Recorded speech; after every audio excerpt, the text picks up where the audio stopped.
দিদি আজকে রোগী কল্যাণ ব্যাপার, এটা তো রুটিন ব্যাপার, এটাতে কি বলবো বলো। আর দিদি মানে বারাসাত মেডিকেল কলেজ নিয়ে আপনার মানে প্রচুর পরিকল্পনা ছিল, অগ্রগতি হচ্ছে, কতটা আপডেট যদি একটু বলেন। মাননীয় মুখ্যমন্ত্রী পশ্চিমবাংলার মানুষকে স্বাস্থ্য পরিষেবা দেওয়ার জন্য যা পরিশ্রম করছেন, যেভাবে অর্থ দিচ্ছেন, তাতে করে সব জায়গাতেই জেলা ভিত্তিক এগুলো গড়ে উঠছে।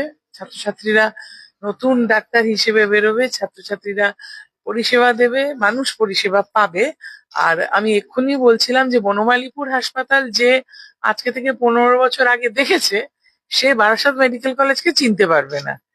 এবার এই 15 বছর ধরেই তো আমি লেগে আছি। এই জায়গাটাতে ছিল সব এনক্রোচমেন্ট, 7 তলা বাড়ি, সেগুলোকে ভেঙে আমরা দাঁড়িয়ে থেকে ওখানে ছাত্রদের হোস্টেল তৈরি করিয়েছি। বিভিন্ন জায়গায় সব রকম পরিষেবা এখন শুধু বারাসাতের মানুষ নয়, নর্থ 24 পরগনা নয়, অন্য ডিস্ট্রিক্ট, অন্য রাজ্য থেকে আসছে।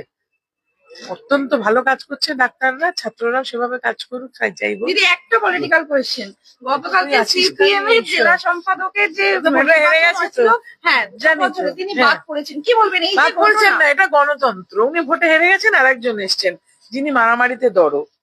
থ্যাংক ইউ দিদি। মারামারি করতে পারে।